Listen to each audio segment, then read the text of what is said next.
Freak the Mighty by Rodman Philbrick. Chapter 1. The Unvanquished Truth. I never had a brain until Freak came along and let me borrow his for a while. And that's the truth, the whole truth.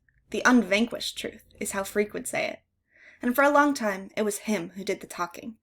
Except I had a way of saying things with my fists and my feet, even before we became Freak the Mighty, slaying dragons and fools and walking high above the world. Called me Kicker for a time.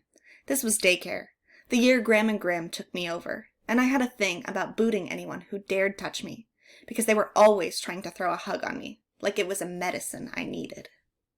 Graham and Grim, bless their pointed little heads, they were my mother's people, her parents, and they figured, whoa, better put this little critter with other little critters his own age. Maybe it will improve his temper. Yeah, right. Instead, what happened? I invented games like kickboxing and kick knees and kick faces and kick teachers and kick the other little daycare critters because I knew what a rotten lie that hug stuff was. Oh, I knew. That's when I got my first look at Freak, that year of the phony hugs. He didn't look so different back then. We were all of us pretty small, right? But he wasn't in the playroom with us every day. Just now and then he'd show up. Looking sort of fierce is how I remember him. Except later, it was Freak himself who taught me that remembering is a great invention of the mind, and if you try hard enough, you can remember anything, whether it really happened or not. So maybe he wasn't really all that fierce in daycare, except I'm pretty sure he did hit a kid with his crutch once, whacked the little brat pretty good, and for some reason, little Kicker never got around to kicking little Freak. Maybe it was those crutches kept me from lashing out at him. Man, those crutches were cool. I wanted a pair for myself.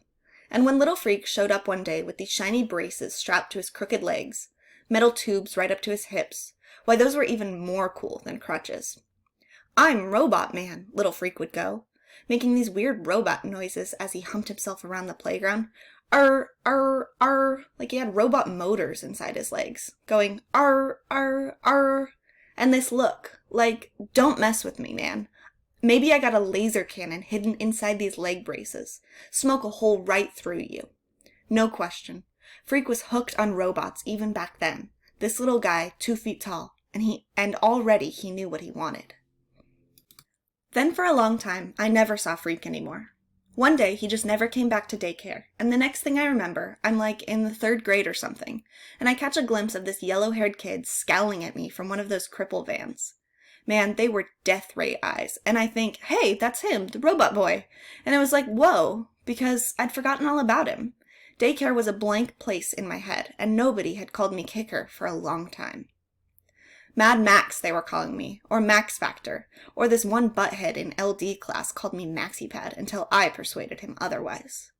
Graham and Grim always called me Maxwell, though, which is supposed to be my real name, and sometimes I hated that worst of all. Maxwell. Ugh. Grim, out in the kitchen one night after supper, whispering to Graham, had she noticed how much Maxwell was getting to look like him? Which is the way he always talked about my father, who has married his dear departed daughter and produced, eek eek, Maxwell. Grim never says my father's name, just him, like his name is too scary to say. It's more than just the way Maxwell resembles him, Grim says that night in the kitchen. The boy is like him. We'd better watch out. You never know what he might do while we're sleeping, like his father did. And Graham right away shushes him and says, don't ever say that, because little pictures have big ears, which makes me run to the mirror to see if it is my ears made me look like him. What a butthead, huh? Well, I was a butthead, because, like I said, I never had a brain until Freak moved down the street. The summer before 8th grade, right? That's the summer I grew so fast that Grim said we'd best let the boy go barefoot. He's exploding out of his shoes. That barefoot summer when I fell down a lot, and the weirdo robot boy with his white yellow hair and his weird fierce eyes moved into the duplex down the block with his beautiful brown-haired mum, the fair Guinevere. Only a falling down good would think that was her real name, right? Like I said. Are you paying attention here? Because you don't even know yet how we got to be Freak the Mighty, which was pretty cool. Even if I do say so myself.